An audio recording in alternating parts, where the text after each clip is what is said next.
Je vous propose la suite de ma précédente vidéo sur l'étude du Dr Young-Mi Lee et du Dr Daniel Brody, concernant la potentielle présence de nanotechnologie dans les injections. Étude bien évidemment fustigée, ce à quoi je m'attendais.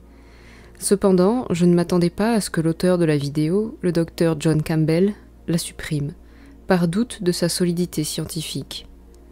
Je l'ai identifié à plusieurs reprises sur X, afin de savoir s'il souhaitait que je supprime ma traduction. N'ayant pas obtenu de réponse, j'ai pris la décision de la laisser en ligne. Pour plusieurs raisons, notamment car je trouve malheureux de supprimer ces informations. Leur suppression systématique ne permet à personne d'y voir clair et de prendre du recul.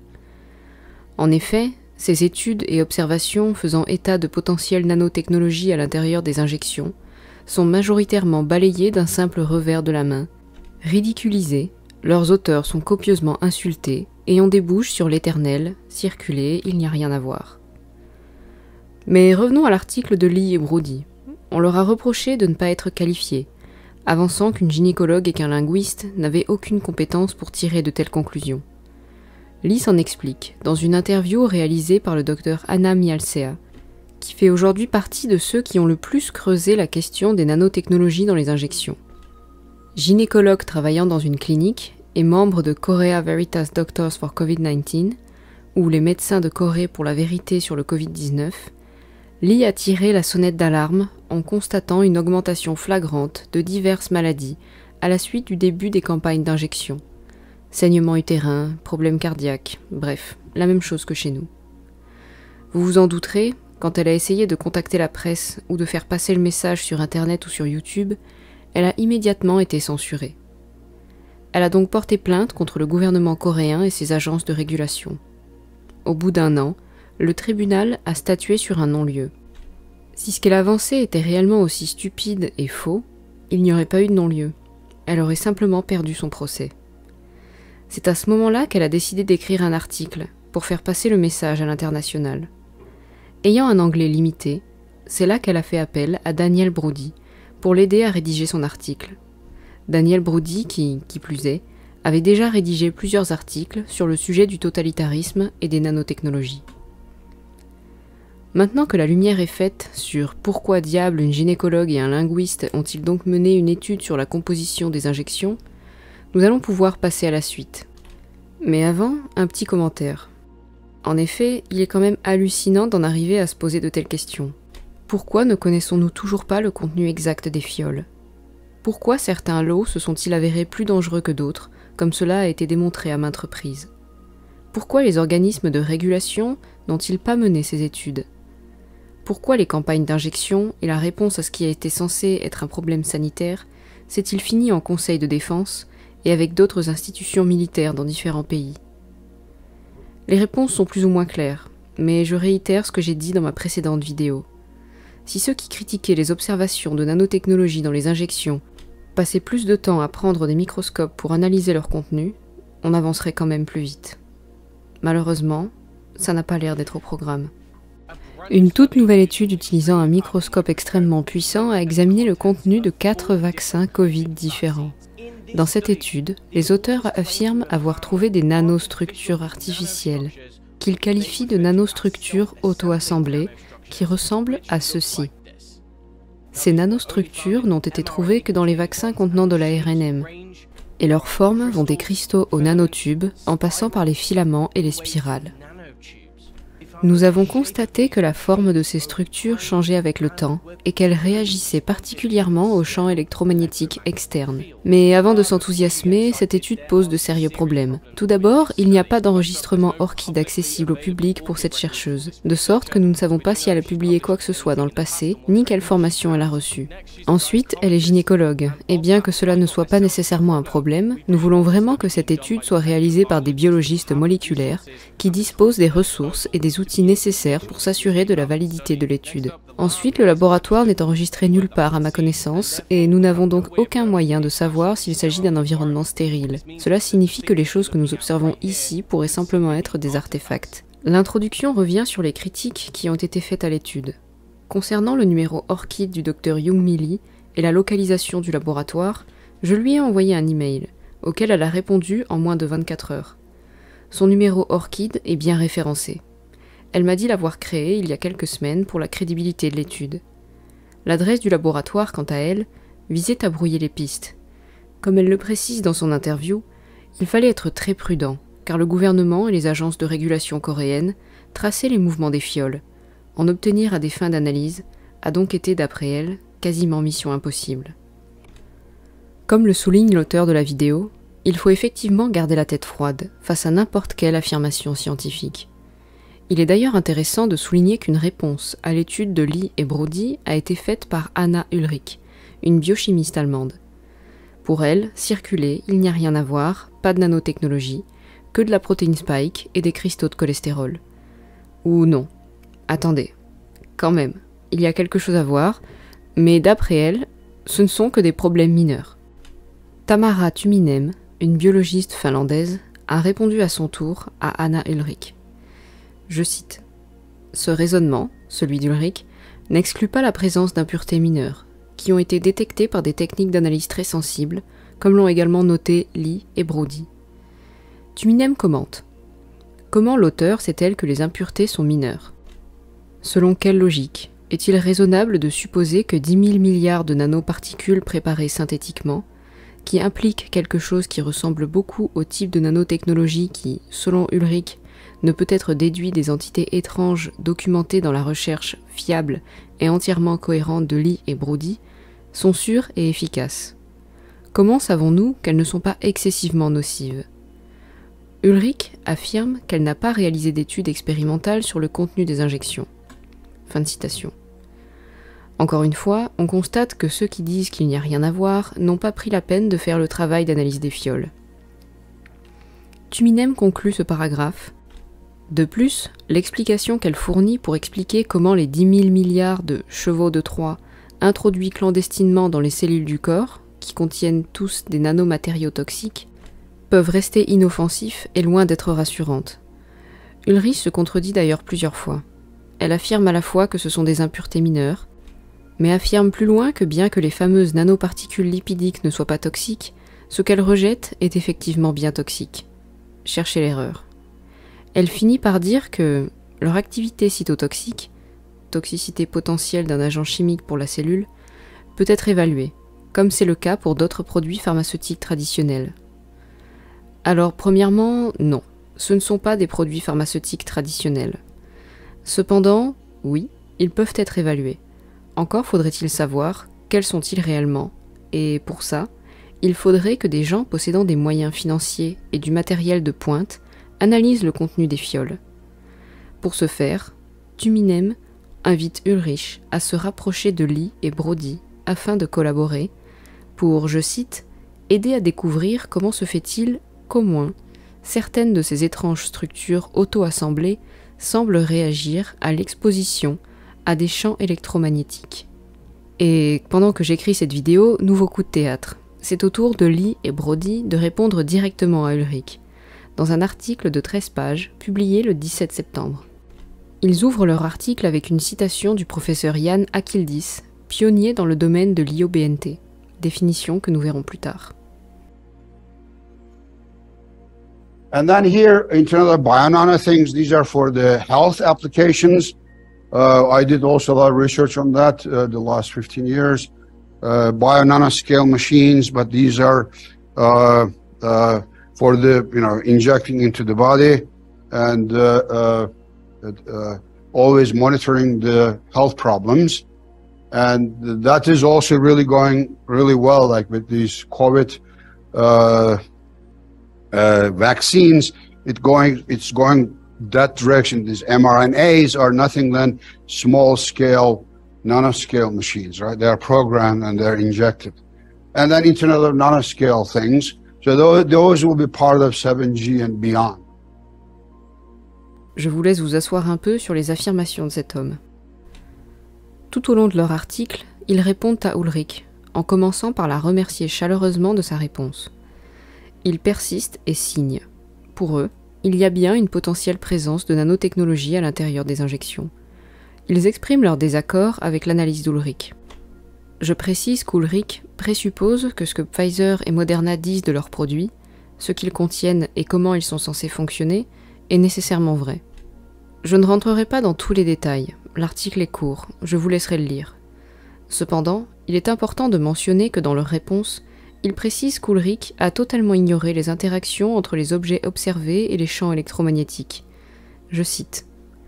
Ulrich, cependant, ne traite pas de cette découverte, mais l'ignore, esquivant ainsi un élément clé de preuve potentielle pour les interprétations même qu'elle rejette. Nous ne pouvons localiser aucune littérature, ni aucun précédent, concernant le cholestérol et ou les lipides capables d'expliquer la réactivité du produit Moderna aux champs électromagnétiques.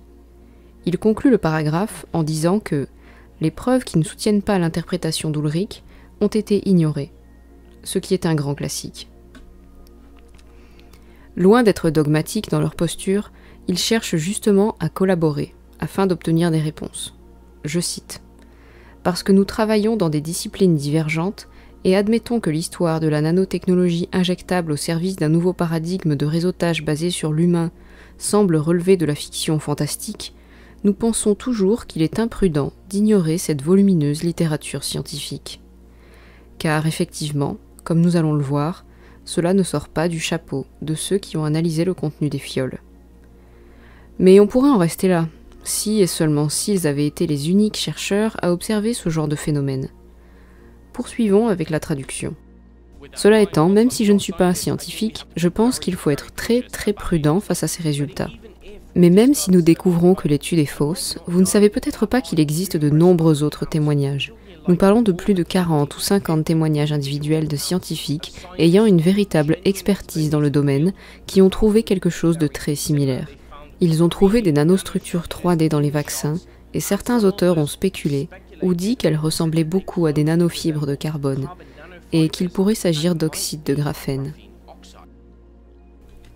Pour venir compléter ce que l'on vient d'entendre, je vous conseille, entre autres, d'aller consulter l'article de David Hughes, What is in the so-called COVID-19 Vaccines, Part 1, Evidence of a Global Crimes Against Humanity, ou Que contiennent les soi-disant vaccins Covid-19, Partie 1, Preuve d'un crime mondial contre l'humanité, qui vient lister pas moins de 26 études sur le contenu des injections de 16 pays différents, s'interrogeant majoritairement sur la même chose, c'est-à-dire la potentielle présence de nanotechnologie, ou tout du moins constatant la présence d'objets non identifiés. Je veux bien que la nature fasse parfois des formes géométriques, des angles, des bords plus ou moins droits, mais bon, j'avoue rester sur ma faim concernant certaines images. J'en profite pour faire une petite parenthèse. En fouillant sur le site de David Hughes, quelle n'a pas été ma surprise de tomber sur un article soutenant le docteur Judy Wood. Pour ceux qui n'ont pas encore vu les émissions de Kaji sur le Front Médiatique et ma traduction de la conférence de Judy Wood, je vous conseille vivement d'aller y jeter un œil, et je vous laisse tous les liens en description. Le Dr Wood vient ébranler toutes les certitudes autour du 11 septembre, de la théorie officielle à la théorie alternative, en introduisant l'utilisation d'armes à énergie dirigée. Les tours ne se seraient pas effondrées, mais elles seraient tombées en poussière. Judy Wood, au même titre que les chercheurs dont nous parlons ici, présente un arsenal de preuves déconcertantes, totalement incompatibles avec la théorie de la termite ou de la démolition contrôlée conventionnelle. Preuves qui sont souvent ignorées, car elles ne collent pas avec les théories les plus en vogue et perturbent trop notre champ actuel de connaissances. Revenons-en à nos injections. Encore une fois, on pourrait tout balayer d'un revers de main, se dire que tout ça n'est que pure fantaisie, des fantasmes transhumanistes à la Terminator. On a vite fait de se demander quelle serait l'utilité de tels dispositifs, ce qui est par ailleurs une très bonne question à ne pas négliger. Écoutons la suite de la vidéo. À ce stade, au vu des nombreuses découvertes, je suis convaincu qu'ils ont mis un certain type de nanotechnologie au moins dans certains lots. La question est de savoir pourquoi. Étant donné que l'oxyde de graphène ne figurait absolument pas sur la liste des ingrédients, vous vous demanderez peut-être ce qu'il pouvait bien faire là-dedans, et vous serez peut-être étonné d'apprendre ce que la science dit à ce sujet. Disons simplement que la réalité est bien plus étrange que la fiction de nos jours. Et si vous ne me croyez pas, jetez un coup d'œil à ce qui suit. Il s'avère que les scientifiques travaillent sur l'oxyde de graphène depuis très longtemps, en particulier dans le contexte des micro- et nanorobots.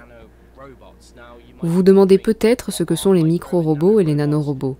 Ce sont des minuscules machines, des éléments de technologie. Ils sont invisibles à l'œil nu. Vous ne pouvez pas les voir, mais ces choses peuvent être implantées dans le corps, soit par injection, soit par inhalation, soit même par l'intestin. Ils peuvent être programmés pour obtenir certains effets, sur des organes, des tissus ou même sur des cellules spécifiques. Ainsi, pour administrer des médicaments ou modifier l'expression des gènes, ils doivent être entraînés ou alimentés par une source d'énergie externe. Il peut s'agir de la chaleur du corps ou de la lumière UV, mais une grande partie de la recherche s'intéresse aux champs magnétiques externes pour alimenter ces objets. Ils peuvent être utilisés comme ce que l'on appelle des biocapteurs. Ils peuvent donc recevoir des informations de sources externes ou internes et les transmettre. On peut les comparer à une puce ou à un minuscule routeur Wi-Fi qui se trouve dans les cellules et qui peut littéralement absorber les radiations et également transmettre des informations à des sources externes.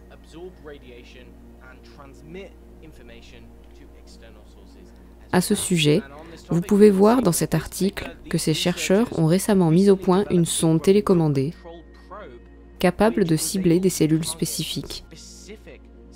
Et il se trouve que l'oxyde de graphène est l'un des matériaux clés qu'ils utilisent pour ces robots nanométriques. Ce domaine de recherche est plus largement connu sous le nom de nanorobotique. Il constitue la base de ce que l'on appelle aujourd'hui The Internet of Bio-Nano-Things ou IOBNT. Il s'agit essentiellement d'une forme de transhumanisme. L'IOBNT est envisagé comme un réseau hétérogène de dispositifs biologiques à l'échelle nanométrique appelés bio-nano-choses, qui communiquent par des moyens non conventionnels. Il s'agit donc de communication moléculaire dans des environnements non conventionnels, par exemple à l'intérieur du corps humain. Le principal objectif de cette nouvelle structure en réseau est de permettre une interaction directe et transparente avec les systèmes biologiques pour une détection et un contrôle précis de leur dynamique en temps réel.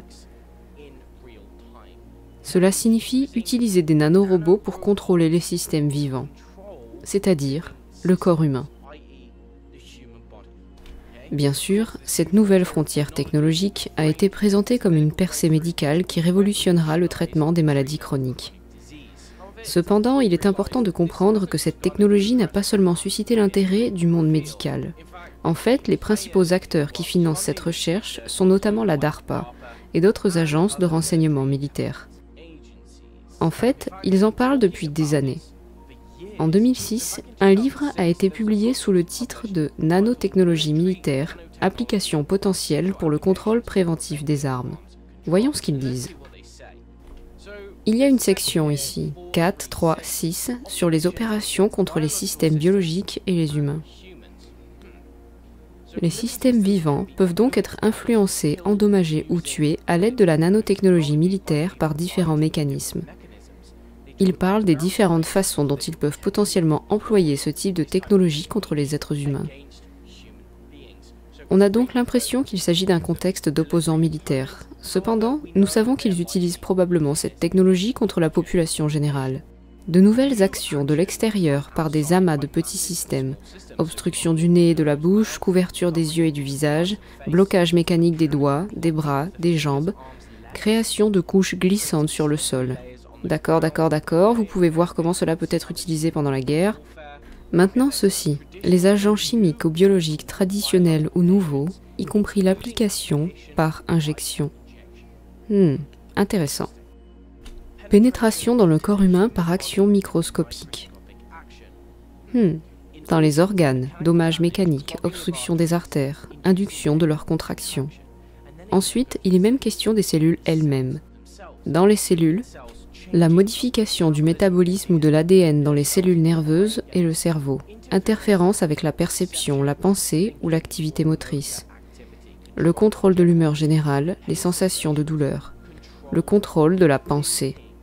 C'est ce dont il parlait en 2006. Pour aller plus loin, consultez ce récent livre, publié par un employé ou un conseiller de l'OTAN.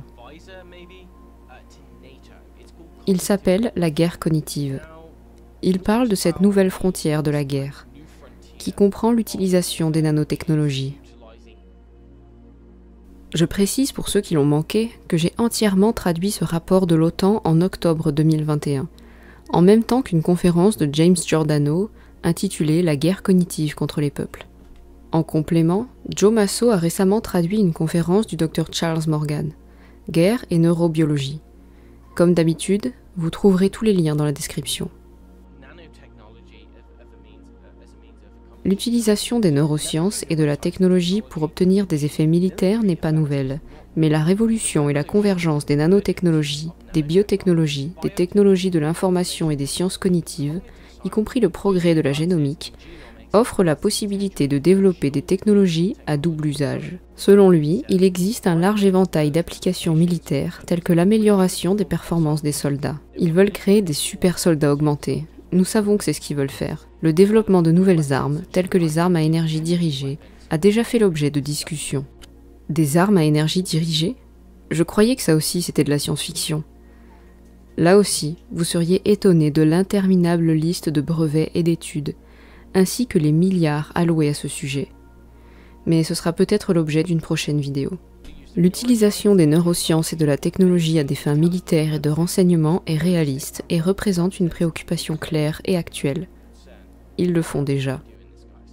Les productions de la recherche neuroscientifique et technologique peuvent être utilisées pour affecter les éléments suivants: mémoire, apprentissage, vitesse cognitive, cycle de veille et de sommeil, fatigue et vigilance, contrôle des impulsions, humeur, anxiété et perception de soi, prise de décision, confiance et empathie, mouvement et performance. Il poursuit en disant: dans la guerre militaire, la modification de ces fonctions peut être utilisée pour atténuer l'agression et favoriser les cognitions et les émotions d'appartenance ou de passivité, induire la morbidité, l'invalidité ou la souffrance, et neutraliser les adversaires potentiels ou entraîner la mortalité. En d'autres termes, les militaires ont activement cherché à trouver des moyens de modifier non seulement la physiologie des gens, mais aussi leur perception, leurs émotions, leurs cognitions, leur façon de se sentir et de se comporter. Comme je l'ai dit, ils l'ont conçu dans le contexte de la guerre. Mais qu'en est-il de la désobéissance civile? Des personnes qui ne sont pas d'accord ou qui ne se conforment pas au système. Qu'est-ce qui nous fait penser qu'ils n'emploieraient pas cela contre des personnes considérées comme dissidentes au système? Nous savons que les États-Unis ont une longue tradition d'utilisation d'agents biologiques et chimiques à des fins expérimentales contre leur population.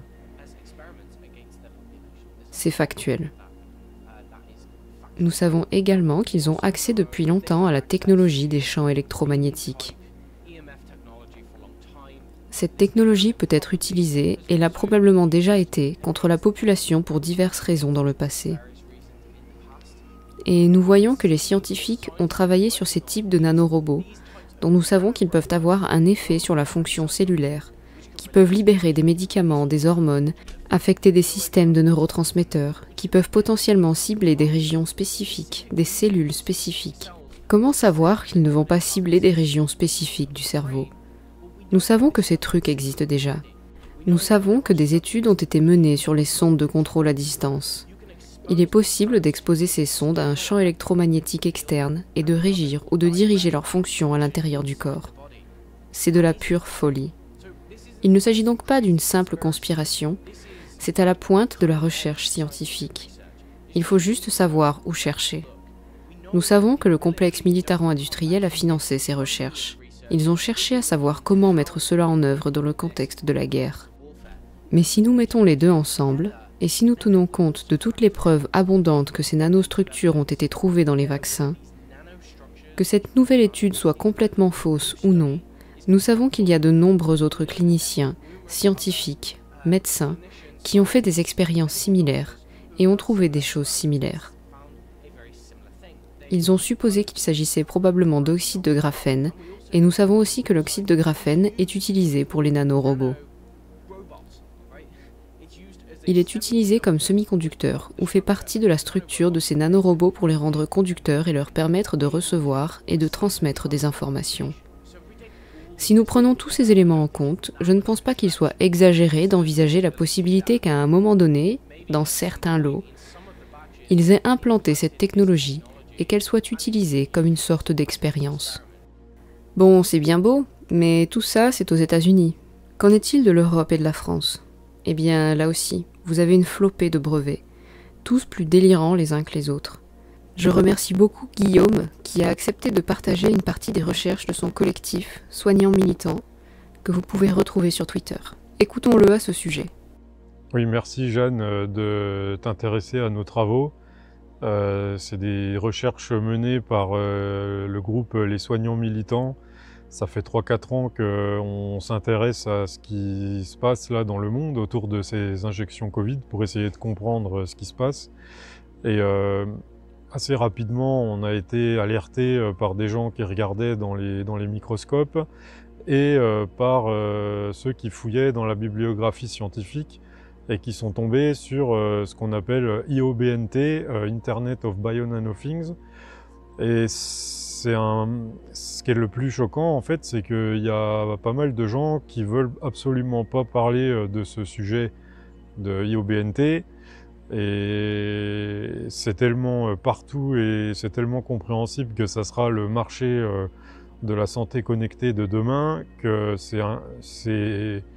c'est pas entendable de pas vouloir explorer ce chemin scientifique pour alerter les gens et puis pour comprendre ce qui va se passer demain, quoi. Donc plus on nous empêche de regarder ou on nous dit qu'il faut pas regarder, plus on regarde et plus on fait les liens entre les choses, quoi. Donc on pense qu'il faut absolument mener des études approfondies dans l'observation par des microscopes de qualité des contenus des fioles et puis du sang aussi des personnes injectées. Ça, c'est le premier point.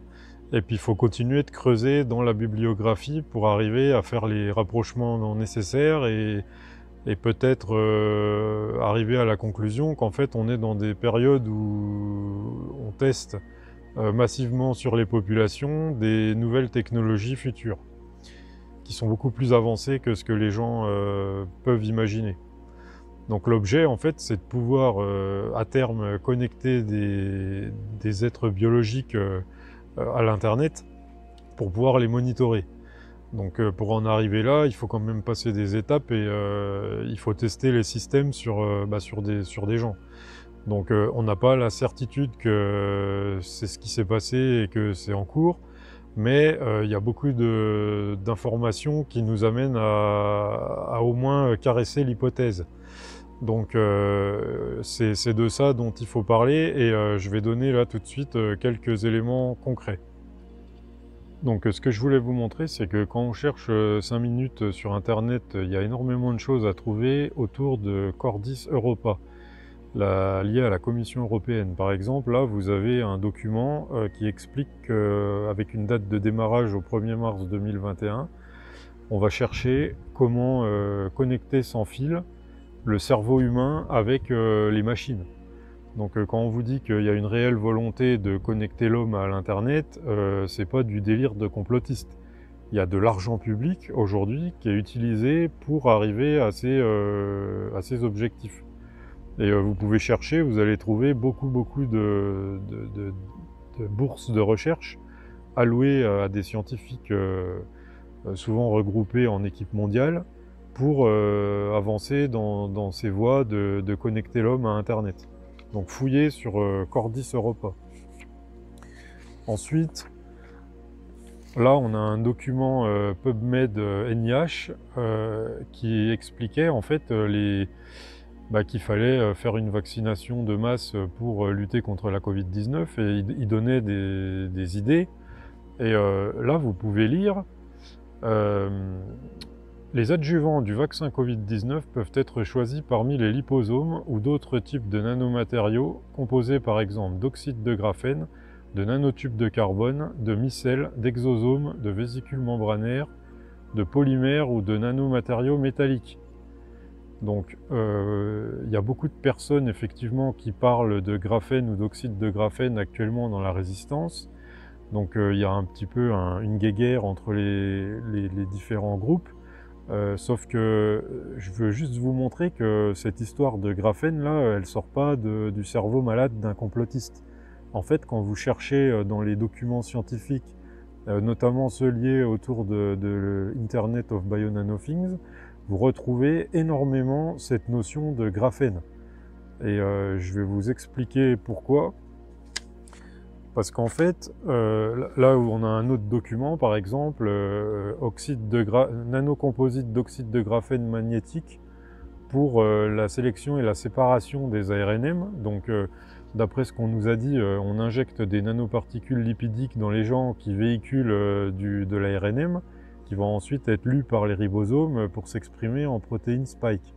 Donc bon, on sait que il y a aussi de l'ADN, il y a des traces d'ADN dans les vaccins, et que il n'y a peut-être pas qu'un type d'ARNM, parce que de toute façon, on ne sait pas exactement ce que ça fabrique dans les personnes. Donc la technologie, de toute façon, n'est pas apparemment maîtrisée.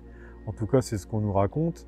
Moi, ce que je veux juste montrer, c'est que là, on a un papier scientifique qui vous explique qu'on peut utiliser de l'oxyde de graphène pour séparer des ARNM. Donc, quand on nous raconte que le graphène, c'est un truc de fou, qu'il n'y a pas de lien avec la choucroute, faudrait m'expliquer pourquoi on a des papiers comme ça, du coup. Ensuite, vous avez ce qu'il faut comprendre, c'est que dans les produits, ça vous pouvez aller trouver dans la notice, vous allez trouver qu'il y a du PEG 2000 dans les vaccins Covid. Et ce PEG 2000, il est lui-même composé d'autres éléments. Il y a du PMMA, il y a pas mal de choses un peu différentes. Et ce qu'il faut voir, c'est que ce polyéthylène de glycol, le PEG 2000, il peut être fonctionnalisé. C'est-à-dire qu'on peut lui apporter en fait des caractéristiques surfaciques, membranaires, etc., qui va le complexifier et lui donner d'autres capacités en fait. Et notamment, par exemple, on lit beaucoup dans la littérature scientifique que tel ou tel produit est fonctionnalisé graphène. Alors on retrouve encore ce graphène dans la fonctionnalisation de certains composants liés aux injections Covid. Donc on peut en fait nous dire oui, c'est des nanoparticules lipidiques, ok, d'accord, sauf qu'il faudrait creuser pour voir comment en fait sont constituées exactement ces nanoparticules lipidiques. Est-ce qu'elles ne seraient pas fonctionnalisées, et quels sont tous les différents produits qui cohabitent avec ça. Parce que nous dire c'est juste une boule de gras et puis il y a de l'ARNM dedans, je pense que c'est prendre les gens pour des cons, à la vue de tout ce qu'on trouve sur Internet. Et je vais vous donner encore un dernier exemple. Là, par exemple, vous avez un autre article de 2017. Donc, de toute façon, ces technologies ne sont pas d'hier. Où là, on vous explique semi-conducteurs à base de peptides. D'accord?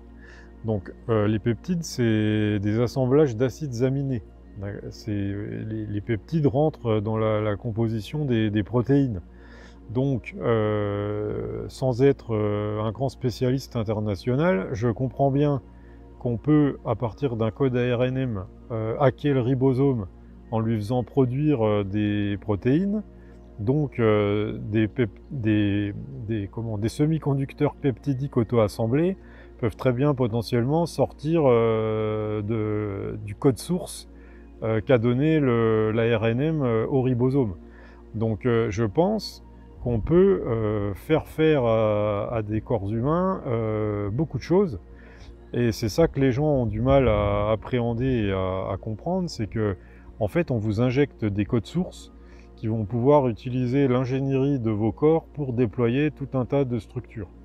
Et je pense qu'il faut continuer à fouiller du côté de l'Internet of Bio-Nanothings, parce que c'est tellement énorme au niveau financier pour les années à venir que je pense que la tentation est grande de tester ces technologies sur les individus. Voilà, en te remerciant, Jeanne. Pour conclure, pour que ce ne soit pas trop long, j'ai toujours eu horreur des guerres de chapelle, des enfantillages sur les réseaux et dans la vie réelle. Je préfère m'en tenir à la simple analyse des faits, et force est de constater qu'aujourd'hui, ils sont plus que troublants et ne peuvent pas simplement être ignorés. Le but de cette vidéo était de revenir sur l'étude coréenne et de faire un rapide état des lieux, évidemment non exhaustif, pour vous préparer à la suite. Personnellement, je ne tire aucune conclusion sur l'étude de Lee et Brody, mais cela permet de relancer un sujet qu'il est nécessaire de traiter avec sérieux. Que se passe-t-il dans ces fioles? Et que se passe-t-il réellement dans le sang des gens? Pour approfondir, rendez-vous mercredi ou jeudi pour une autre vidéo d'Anna Mialchea chez Children Health Defense, qui, elle, a un avis bien tranché sur la question. Quand on analyse un phénomène, on ne peut pas se permettre de délaisser ce qui ne rentre pas dans la boîte la plus séduisante, de peur de la faire exploser, et cela est valable pour toutes les hypothèses. Le processus peut être inconfortable, mais à terme, salutaire. Un dernier mot pour ceux qui souhaitent se documenter sur les nanotechnologies en général. Je vous renvoie vers l'excellent travail de Pigeon Pichetou sur son site pigeonpichetou.fr. Après avoir consulté ces vidéos, on ne peut plus prétendre que ça n'existe pas et que ce n'est pas digne d'attention. Si vous souhaitez soutenir mon travail pour me permettre de vous offrir un contenu toujours plus qualitatif, n'hésitez pas à vous abonner, partager, rediffuser cette vidéo et à me soutenir sur Tipeee ou Libérapay, car l'intégralité de mes contenus est et restera gratuit. Votre contribution est donc primordiale. N'hésitez pas non plus à visiter mon site jeannetraduction.fr pour y consulter l'intégralité de mes vidéos triées par thème. Vous pouvez lui apporter de la visibilité en le partageant sur vos réseaux.